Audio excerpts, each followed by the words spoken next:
Radio J. Radio J. Géopolitique, le MAG. Steve Nadjar. Radio J. Bonjour Gilles Kepel. Bonjour. Et merci d'avoir accepté notre invitation. Vous êtes politologue spécialiste du Moyen-Orient et professeur des universités. Vous avez récemment fait paraître aux éditions Plomb un livre intitulé « Le bouleversement du monde, l'après 7 octobre ».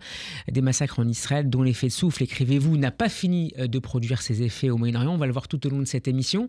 Le Hamas est finalement revenu sur ses menaces. 3 nouveaux otages seront bien libérés samedi en échange de détenus palestiniens condamnés par Israël pour terrorisme. Quel a été, selon vous, Gilles Kepel, l'impact de l'ultimatum fixé par Donald Trump lundi? Rappelons qu'il exigeait la libération avant samedi midi, non pas seulement de 3, mais de l'ensemble des otages retenus à Gaza. Oui, de même qu'il avait menacé que l'enfer s'abatte sur la tête de, on ne sait pas très bien qui au Moyen-Orient, si les otages n'étaient pas libérés avant le 20 janvier. Alors effectivement, le 19 janvier, il y en a eu 3 qui ont été libérés, mais le processus a été géré de telle manière que le Hamas a réussi finalement, grâce à ce goutte à goutte, si j'ose utiliser cette expression atroce dans cette circonstance, à mettre en scène sa permanence et sa pérennité. Puisque dès le 19, vous avez vu, les 3 malheureuses, on leur avait fait apprendre des choses en arabe, qu'elles ne parlaient pas si mal, avec l'accent égyptien. D'ailleurs, donc c'était... à Gaza, on parle avec l'accent égyptien. Disant qu'elles remerciaient les brigades Azzedine El-Qassam, enfin c'était de la propagande. Ensuite, évidemment, quand elles ont été libérées, elles ont dit le contraire. Et puis ensuite, on a eu une scène de foule terrible où on voyait les brigades avec des gamins qui brandissaient des mitraillettes pour les otages suivants, etc. Donc, chaque libération graduée a été utilisée très habilement en termes de communication par le Hamas pour montrer qu'ils étaient, comme on ne doit pas dire, incontournables à Gaza. Ce qu'il avait écrit d'ailleurs sur les dernières affiches, l'après-Gaza, c'est nous. Voilà, exactement. Et ça a été, je pense, une manière pour eux de compenser leur affaiblissement militaire réel, très important, parce qu'après tout, c'est pas difficile de donner des armes et des uniformes à des gamins dont on ne voit pas le visage et de créer un effet très impressionnant à l'écran, sans que, pour autant, on pense que le Hamas ne dispose encore ni des armements, ni surtout des financements qui avaient permis de déclencher la razzia pogromiste du 7 octobre. Mais alors, on est dans cette espèce de chantage permanent, justement. Ils disent on ne veut pas le faire parce qu'Israël a fait ceci. Israël dit on ne va pas le faire parce que le Hamas a fait cela. Et Trump tape du poing sur la table. On a obtenu encore une libération donc, pour la prochaine fois, mais ça n'est pas bien sûr la libération totale dont Trump a parlé. Et ces négociations sont en permanence remises en cause à chaque instant, ce qui est probablement pour Hamas la manière de montrer sa résilience, parce que c'est leur seule façon aujourd'hui de prouver qu'ils existent et qu'on ne peut pas faire sans eux. Et de garantir aussi la pérennité de leur pouvoir dans la bande de Gaza ? Je pense que c'est le but de l'opération, puisque au début, la communication avec les 3 premières jeunes soldates otages avait été parfaite, puisqu'elles étaient en bonne santé, en tout cas apparemment. Elles récitaient le boniment qu'on les avait obligées à réciter. Mais au fur et à mesure, on voit que l'état de santé des otages est de plus en plus mauvais et ça suscite des réactions jusqu'à la Maison-Blanche qui a dit, Trump a dit, on aurait dit qu'il sortait des camps de concentration. Et donc, je crois que tout ça est un calcul extrêmement précis pour essayer de gagner du temps du côté du Hamas et du côté de Netanyahou. Alors, on peut être plus sceptique, selon vous, Gilles Kepel, sur l'entrée en vigueur de la phase 2. Rappelons qu'on est dans la phase 1 de l'accord. Phase 2 de cet accord dont les termes n'ont toujours pas été négociés, alors que ça aurait dû démarrer déjà il y a plus de 15 jours. Oui, d'autant plus qu'entre-temps, il y a eu l'annonce tout à fait stupéfiante de la fameuse Riviera du Moyen-Orient. On va y revenir dans un instant. Mais je crois que c'est lié à ça. C'est-à-dire que Trump, qui est toujours, alors je connais mal la psychologie des requins de l'immobilier, mais c'est un peu ça, fait des annonces maximalistes sur lesquels il revient un petit peu après, mais ça a déstabilisé l'adversaire. Et l'annonce qu'on allait transférer 2,5 millions de Palestiniens de Gaza pour créer un Trump Golf et hôtel, resort, etc., dans cette fantastic location, on voit bien qu'il n'est jamais allé. Il a parlé d'acheter la bande de Gaza, ce oui, qui c'est est ça. dans des termes... Non, même pas de l'acheter, de la prendre le récupérer, contrôle, oui, sans payer. En échange de transférer les habitants de Gaza dans un autre pays indécis. Ni l'Égypte, ni la Jordanie n'en voulant. Et quand le roi Abdallah de Jordanie est allé à la Maison-Blanche, il a fait toutes sortes de contorsions pour éviter la situation. Trump ayant mis un chantage, entre guillemets, les subventions, c'est fini. Et c'est ce qu'il va essayer de faire pour l'Égypte aussi. Donc tout cela, c'est un ensemble de pressions. Et aujourd'hui, le Hamas campe sur ce qu'il détient, c'est-à-dire les otages qui lui restent, vivants et morts, pour ne pas céder à cette pression. Je crois que c'est dans cette perspective globale qu'il faut percevoir le processus de libération, de non-libération, étant entendu, semble-t-il, que plus on avance dans le temps, plus les otages qui vont être libérés sont en mauvaise santé et donc l'effet négatif sur le Hamas sera plus fort. Au-delà du soutien à l'État d'Israël, est-ce que Donald Trump considère que les États-Unis auraient un intérêt stratégique à prendre le contrôle de cette zone, comme il souhaiterait le faire avec le Groenland, par exemple, ou le canal de Panama? Est-ce qu'il y a un intérêt, notamment sur le plan commercial? Mais c'est très curieux parce qu'on ne le voit pas bien. Moi, je suis allé plusieurs fois à Gaza, avant que Sinwar ne soit au pouvoir, c'était beaucoup plus difficile. Et on ne peut pas dire que c'était un endroit où on rêvait de faire des vacances. La pollution est dans un état épouvantable, etc. Et même, on voit assez mal comment le tourisme mondial pourrait aller là, d'autant plus qu'en Arabie Saoudite, le roi Mohammed Ben Salman, lui, est en train de faire de la côte de la mer Rouge une espèce de paradis touristique. Et c'est beaucoup plus beau. Gaza, c'est une côte sans grand intérêt. Et alors, est-ce que c'est une manière de dire que c'est destiné en fait à être une annexe israélienne et à faire en sorte que Gaza revienne dans le giron d'Israël sans le dire? Peut-être. Mais le projet que les Américains aillent là semble très difficile à comprendre parce que Trump ne veut pas faire la guerre. Or, les 2 millions d'habitants qui sont à Gaza, ils ne vont pas aller d'eux-mêmes en chantant vers là où on veut les envoyer. Donc, il va falloir utiliser la force militaire. Tout ça semble très curieux et c'est plutôt, me semble-t-il, une logique de bluff et de contre-bluff. Est-ce que la médiation égyptienne et qatarienne a une nouvelle fois été décisive pour solutionner le dernier problème, plus urgent en tout cas à court terme, la libération de 3 otages samedi? Probablement parce que, quels que soient les effets du Hamas à Gaza, en faisant des manifestations, etc., ils n'ont pas beaucoup de ressources. Et si les Égyptiens et surtout les Qataris poussent fort, le Hamas a relativement peu de marge de manœuvre. Sans le Qatar, ils sont complètement exsangues. Et, le point de passage de Rafah côté égyptien est toujours fermé ou quasiment fermé? Alors, je ne suis pas sûr qu'il y a de l'humanitaire qui passe de temps en temps, mais ça m'étonnerait qu'il y ait beaucoup de ressources pour le Hamas, même si le Hamas peut éventuellement saisir les produits qui sont livrés par les humanitaires et s'en servir pour accroître son pouvoir, comme ça avait été fait dans la bande d'Idlib autrefois par Abu Mohamed al-Jolani. L'émissaire spécial américain au Moyen-Orient, Steve Witkoff, s'est exprimé sur le sujet hier devant des journalistes. Je le cite, Gilles Kepel, « Le Hamas est une organisation terroriste. On ne devrait pas lui permettre de faire partie du gouvernement de Gaza. C'est une situation malsaine. Il faut qu'il s'en aille.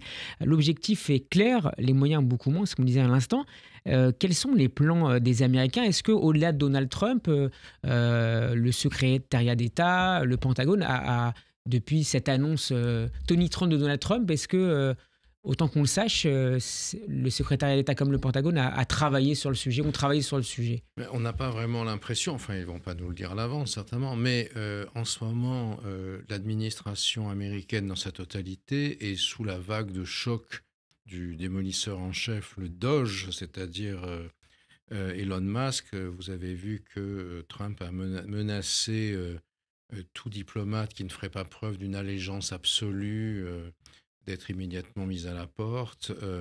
On vient de nommer des chefs du renseignement et autres qui sont extrêmement contestés, notamment la directrice nationale du renseignement, qui était allée voir Bachar el-Assad, qui pensait que les Russes en Ukraine, finalement, c'était pas mal, etc. Donc, tous ces personnages apparaissent un peu comme des espèces d'ovnis.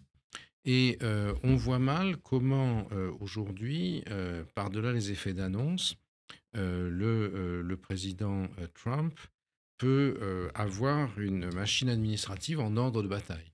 Ça, on va le voir dans quelques semaines, je pense. Mais aujourd'hui, l'Amérique est quand même dans un état de choc et de traumatisme. Vous parliez des ondes de choc du 7 octobre. Je crois que celle-là, aussi imprévisible qu'elle ait pu être, reste forte. On parlait du Hamas tout à l'heure et de sa volonté de garder le pouvoir. Est-ce que néanmoins le groupe terroriste se prépare également à revenir au modèle qui prévalait avant sa victoire aux législatives de 2006 ? C'est difficile de savoir quelles sont les ressources. Alors, il faut bien se représenter que dans la bande de Gaza, actuellement, l'enjeu principal, c'est la survie. Les gens qui sont revenus chez eux ont généralement trouvé des maisons en ruine ou très dangereuses et ils sont à la recherche d'aide alimentaire, d'une stabilisation. Certains ont regagné, qui habitaient dans le nord de la bande de Gaza, sont repartis, sont revenus dans le sud. Oui, vu la situation catastrophique de leur logement. Donc, la question qui se pose, et c'est aussi pour ça qu'il y a toutes ces démonstrations, ces manifestations avec les jeunes qui brandissent des armes, c'est de savoir dans quelle mesure, une fois les comptes faits, les Palestiniens de Gaza considèrent que le Hamas est le héros éternel de la cause, ou au contraire que c'est au moins autant sa faute que les Israéliens. C'est-à-dire que c'est le lancement du 7 octobre d'une manière irréfléchie par Yahya Sinwar qui les a mis dans une situation qui, pour certains d'entre eux, est perçue comme pire que la Nakba de 1948. Et des mobilisations sociales sont possibles dans la bande de Gaza ou ça passera par d'autres types de rébellions ou de contestations du pouvoir ? Aujourd'hui, c'est très difficile parce que le Hamas garde quand même des armes, fait régner une atmosphère, on l'a vu lors des libérations d'otages, qui n'est pas vraiment celle du débat démocratique. Le peu que l'on sache, c'est que c'est le frère de Yahya Sinwar, Mohamed Sinwar, qui est en train de devenir l'homme fort et qu'il s'inspire des méthodes de son défunt frère. Alors, maintenant, il n'a pas les mêmes ressources, encore une fois, mais on voit bien que le Hamas, pour lui, ce qui est le plus important, c'est de faire croire ou de laisser penser qu'il contrôle. Est-ce qu'il dispose des ressources pour le faire, indépendamment de la répression ? Je ne suis pas sûr. Et puis, il y a cette espèce de menace américaine et le fait que l'armée israélienne continue à faire des incursions quand elle le souhaite. Est-ce que certains États arabes, comme l'Arabie saoudite et les Émirats, pourraient justement apporter ces ressources, mais pour les allouer non pas au Hamas, mais à d'autres organisations et peut-être au Fatah et à l'autorité palestinienne ? Peut-être, mais le problème, c'est justement qu'à partir de ce moment-là, c'est Netanyahou qui bloque. Puisqu'il y a un prisonnier qui peut faire relativement consensus et dépasser aussi bien le Hamas que l'autorité palestinienne impotente de Mahmoud Abbas, c'est Marwan Barghouti. Condamné pour prison à vie pour terrorisme. Voilà, oui, c'est ça, qui est en prison depuis 22 ans. Mais lui, évidemment, Netanyahou ne veut pas le libérer. On a souvent cité le nom de Mahmoud Darlan, l'ancien chef des forces préventives dans la bande de Gaza, soutenu par les Émirats. Est-ce que c'est toujours un nom qui revient beaucoup dans les discussions ? Alors, oui, enfin, c'est quelqu'un que j'avais rencontré justement à Gaza il y a longtemps, quand il y était, qui était, disons, très ouvert à toutes sortes de solutions. Depuis lors, en effet, c'est devenu l'homme des Émirats dans le système. Donc, ceux qui sont avec les Émirats voient avec lui, ceux qui n'aiment pas les Émirats, non. Mais il tire essentiellement sa légitimité de ce lien Mm. désormais, plus que de son image propre à l'intérieur de la cause palestinienne. Alors, reçu à la Maison-Blanche mardi, le roi jordanien Abdallah II s'est opposé de manière feutrée et diplomatique à la proposition de Trump de déplacer, notamment vers son pays, les quelques 2 millions de Gazaouis, proposition à laquelle il a répondu à minima. Amman accueillerait 2000 enfants de Gaza très malades. Donc on est assez loin, voire très loin des demandes de Trump. C'est néanmoins, dit Trump, une douce musique à mes oreilles. Est-ce qu'il peut se suffire de cela, le président américain? Non, sans doute, mais comme on l'a vu tout à l'heure, je crois qu'il fonctionne avec euh, d'abord une espèce d'emphase extraordinaire qui tient en partie du bluff. Il oblige l'interlocuteur ou l'adversaire à faire une concession, et sur cette concession qu'il accepte, il va ensuite remonter au créneau pour obtenir quelque chose qui est Mm. au milieu, hein. Ce que vous faites quand vous voulez convoiter un terrain que le propriétaire ne veut pas vous vendre. Et donc, le chantage, c'est la Jordanie tient évidemment financièrement, militairement et autres, en termes de sécurité, sous perfusion américaine. Donc l'aide humanitaire américaine à la Jordanie dépasse le milliard et demi de dollars. C'est un levier de pression extrêmement fort. Est-ce que Abdallah II a les moyens de s'opposer franchement à Donald Trump? Pas vraiment, mais d'autant plus que s'il le faisait, il faudrait qu'il trouve un substitut. Et ce substitut ne pourrait être trouvé que en faisant une allégeance beaucoup plus forte aux pétromonarchies de la péninsule arabique, ce envers quoi il essaye de garder un peu de distance Pourquoi? pour conserver son quant à soi. Les relations entre l'Arabie saoudite et la Jordanie, traditionnellement, ne sont pas extraordinaires, puisque c'était les Hachémites, Mm.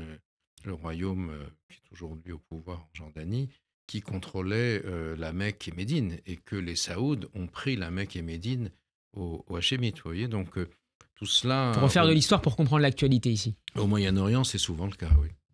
De manière plus générale, avant de revenir sur la Jordanie et l'Égypte, est-ce que vous diriez, Gilles Kepel, que la suspension pendant 90 jours de l'aide humanitaire américaine dans le monde, notamment au Moyen-Orient, pourrait avoir de grandes conséquences sur l'efficacité du soft power américain et profiter à d'autres puissances? L'Iran, vous parlez des États du Golfe, peut-être la Chine?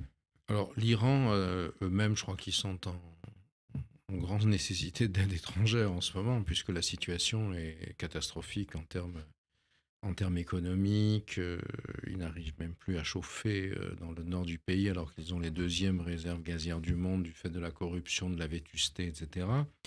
Mais on voit bien, par exemple, que le fait que les États-Unis se retirent du programme de santé mondial, d'Organisation mondiale de la santé, pardon, de l'OMS, on voit bien, d'ores et déjà, celle-ci, disons, avait un tropisme chinois, hein. On avait vu On que l'a vu pendant le Covid. le patron éthiopien avait fait cette fameuse photo avec Xi Jinping, où on a l'impression qu'il était en génuflexion devant lui. Ils n'ont pas trop cherché à savoir si le virus venait vraiment de Wuhan ou pas, disons, c'est le moins qu'on puisse dire.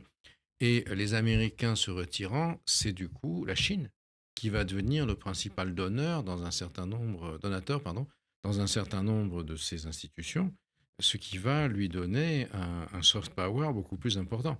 Au moment où Trump indique que c'est l'offensive contre la Chine qui prévaut, il se retire d'institutions dans lesquelles les États-Unis pouvaient faire justement barrière à l'influence chinoise. Ce qu'avait essayé de corriger l'administration Biden. Oui, bien sûr. Et c'est ça qui est tout à fait étonnant.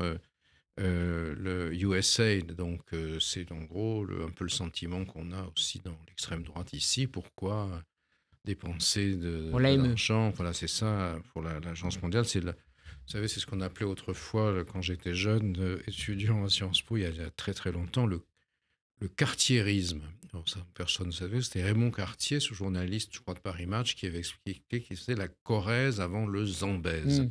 Et donc, au lieu de donner de l'argent aux pays étrangers, il fallait l'investir dans son pays, ce qui est aujourd'hui une revendication de l'extrême droite un peu partout, mais qui, à court terme, ça semble séduisant, mais à moyen terme, évidemment, c'est par le développement du reste du monde qu'on construit l'économie et qu'on évite notamment l'immigration sans contrôle, etc. Alors la tension est également montée d'un cran avec l'Égypte, qui d'ailleurs selon le roi Abdallah II doit présenter un plan ce mois-ci sur le Gaza, la bande de Gaza, peut-être au-delà d'ailleurs. Selon des sources proches du pouvoir égyptien, le président Abdel Fattah al-Sisi pourrait ne pas se rendre à la Maison-Blanche si le sujet du déplacement des Palestiniens était au programme de cette rencontre avec le président américain. Est-ce qu'il peut plus facilement résister aux exigences de Donald Trump que son voisin jordanien ? Oui, parce que l'Égypte, c'est, je ne sais plus combien, 112 millions d'habitants. Enfin, c'est une croissance démographique terrible qui est à la fois la faiblesse du pays, parce que Sisi a besoin d'argent de tous les côtés, mais parce que l'Égypte, c'est le géant arabe, est à la fois aujourd'hui arthritique, obèse et myope. On se souvient de sa dépendance au blé ukrainien. Voilà. Mais s'il s'effondre, tout le système s'effondre. C'est pour ça que toute la région, c'est pour ça que les Émiratis, les Saoudiens payent à l'Égypte les armements que celui-ci achète à la France, du reste. Et donc, l'Égypte, d'une certaine manière, a un problème beaucoup plus grave que la Jordanie, mais du fait de son gigantisme, ne pas résoudre le problème égyptien revient immédiatement à poser d'énormes problèmes en l'ensemble du système régional. Donc l'Égypte... Comme avec les grandes banques pendant les crises. Exactement, voilà, il faut les refinancer. Et c'est Sadat qui a inventé ce système, hein, en faisant la paix avec Israël, en faisant un chantage aux États-Unis. Et l'Égypte est devenue le principal bénéficiaire de l'aide militaire et civile américaine avant Israël, à l'époque de Camp David. Mais justement, sur ce point, Gilles Kepel, une déclaration d'un responsable anonyme égyptien m'a interpellé et je voudrais vous poser cette question-là. Il a expliqué que si les États-Unis allaient jusqu'au bout de leur plan, cela remettrait en cause, peut-être pas formellement, mais au moins dans l'esprit, les accords de Camp David. C'est aussi ça qui est sur la table ? Oui, alors si vous voulez, face au maximalisme de Trump et au bluff, vous le faites aussi ? Les autres font la même chose en face. Si l'argent américain n'arrive pas en Égypte, la stabilité même du pouvoir va être retrouvée très, très vite en cause, parce que les gens vont mourir de faim, tout simplement. L'Égypte doit être subventionnée. Depuis les printemps arabes, il n'y a plus de contrôle des naissances en Égypte. Ça ne peut plus être imposé, c'est imposé par le gouvernement. Pourquoi est-ce que les gens font autant d'enfants ? Parce qu'il n'y a pas de système de retraite. Et la seule manière pour des gens qui vieillissent, d'assurer qu'ils sont malades, il n'y a pas de sécurité sociale non plus, d'avoir encore un peu de revenus, ni d'EHPAD, c'est d'avoir des enfants nombreux qui les nourrissent et qui s'occupent d'eux. Et donc, cette espèce de quadrature du cercle, de cercle vicieux, si vous voulez, c'est quelque chose qui aujourd'hui rend le système politique et économique égyptien extrêmement dépendant de l'aide internationale. Alors bien sûr, ils ont les États-Unis, ils ont le Golfe et ils ont les revenus du canal de Suez, plus un peu de pétrole. Mais tout ça ne suffit pas. Et le système moyen-oriental est complètement inséré dans le système international. Précisons que Donald Trump s'est dit certain à 99% de parvenir à un accord avec l'Égypte. On verra si... Mais il n'a pas dit sur quelle base exactement. Absolument, comme souvent. Donald Trump qui s'est entretenu par ailleurs hier par téléphone avec Vladimir Poutine. Les deux dirigeants vont désormais se rencontrer assez rapidement, selon le vœu formulé aujourd'hui par le Kremlin. Un dialogue dont se félicite, et c'est à noter, la Chine, mais qui inquiète notamment l'Allemagne, qui regrette les concessions esquissées par le président américain avant même le début des négociations. Parce que d'habitude, que n'a pas d'habitude d'ordinaire Donald Trump lorsqu'il se met à négocier. Berlin mettant en avant notamment la question de l'adhésion de Kiev à l'OTAN. Mark Rutte, lui-même le secrétaire général de l'OTAN, appelle à ce que l'Ukraine soit étroitement engagée dans les discussions sur son avenir. Le plan Trump, Gilles Kepel, est déjà une victoire pour Vladimir Poutine ? En tout cas, c'est une brèche dans le front occidental. Et ce qui est très frappant, c'est que Trump, d'un côté, fait du chantage aux pays de l'OTAN en disant si vous ne montez pas tout de suite à 5% de votre budget en dépenses militaires, eh bien, on ne vous défendra pas si les Russes vous attaquent. Et traite lui-même avec Poutine sans mêler ni les Européens, ni l'Ukraine à cette affaire. Donc, ça met bien sûr les Européens en porte-à-faux. Et la boule de démolition du promoteur Trump, aujourd'hui, donne le sentiment qu'elle frappe principalement les alliés. Elle fait plus de mal à ses alliés. Au fond, à son adversaire, Poutine, il offre tout sur un plateau. En revanche, c'est le chantage aux alliés. Ça, c'est un peu contre-intuitif, malgré tout. Oui, tout à fait. Et c'est très surprenant parce que autant, même pour Israël, avant le 20 janvier, on avait l'impression que Netanyahou était considéré par Trump comme un gêneur, comme quelqu'un qui voulait absolument se maintenir au pouvoir. Et au fond, pour Trump, l'idée, c'était de développer le Moyen-Orient, faire du business et surtout que les Saoudiens s'impliquent dans l'affaire de Gaza. En échange d'un accord de défense avec les États-Unis. Voilà, et puis de reconnaissance d'un État palestinien, quel qu'il soit. Ils étaient prêts à faire des concessions, je pense là-dessus aussi, pour fournir au BTP, à l'industrie d'armement et autres américaines, des accès extraordinaires et de la prospérité. Or, là, les effets d'annonce donnent le sentiment qu'il y a quelque chose qui est peut-être une espèce de pathologie personnelle chez le président américain. D'ératisme ? Un peu, oui. Et on va voir comment réagissent les bourses et les marchés. Mais là, je vois qu'il y a quand même un sentiment d'inquiétude qui est aussi reflété par les nominations d'un certain nombre de responsables. Est-ce que ce rapprochement Trump-Poutine peut également avoir des conséquences sur le Moyen-Orient ? Est-ce que Washington pourrait exiger, en retour de ses gestes sur l'Ukraine, un soutien de la Russie ou au moins une non-opposition, notamment à sa politique de sanctions contre l'Iran ? Ça, c'est quelque chose que Poutine ne va pas accepter, évidemment, puisque pour lui, l'Iran est un atout. C'est-à-dire qu'il apparaît aux yeux du monde comme le pays qui peut contrôler l'Iran. Et du reste, 3 jours avant l'investiture de Donald Trump le 20 janvier, il y avait une visite de M. Pezeshkian, le président iranien, à Moscou, qu'on annonçait comme la visite qui scellerait le fait que les Iraniens fourniraient, donc les Russes fourniraient aux Iraniens la possibilité de passer à l'arme nucléaire. On en a été loin dans le communiqué final. C'était simplement une alliance où chacun jurait si l'autre était attaqué, il ne rejoindrait pas les attaquants. Ce n'était même pas un pacte de défense. Mais on voit bien que pour la Russie, l'Iran est à la fois quelque chose qui permet de dire aux Occidentaux, bon, on va contraindre la menace iranienne, mais en même temps, c'est une faiblesse parce que l'Iran est en mauvais état aujourd'hui et a un problème de gouvernance. Le guide a 85 ans, au pouvoir depuis plus de 30 ans, malade. Le régime est pétri de contradictions.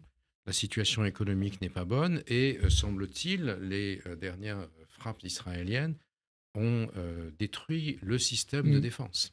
Donc, c'est un pays qui est aujourd'hui fragilisé. Alors, j'ai vu, comme vous, je pense que Israël n'avait pas exclu de frapper les sites nucléaires iraniens. Selon les renseignements américains, voilà, qui est cité par le Wall Street Journal. Bon, ça, en général, on n'annonce pas à l'avance ce qu'on va faire dans ce genre de domaine.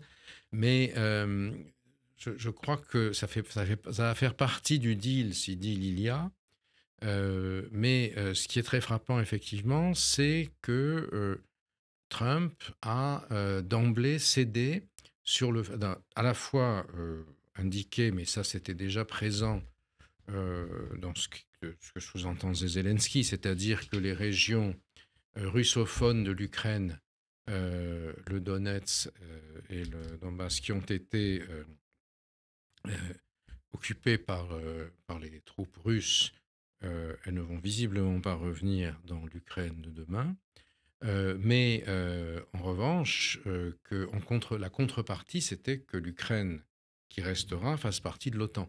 Or, si Trump cède là-dessus avant, même pour un promoteur immobilier, c'est une drôle de manière de négocier. Affaire à suivre. Merci beaucoup Gilles Kepel Je vous d'avoir en été prie. avec nous. Je rappelle le titre de votre dernier livre, Le bouleversement du monde, l'après 7 octobre. Un livre publié aux éditions Plomb. On peut retrouver cet entretien, notamment sur notre chaîne YouTube en vidéo. À très bientôt sur Radio J. Merci.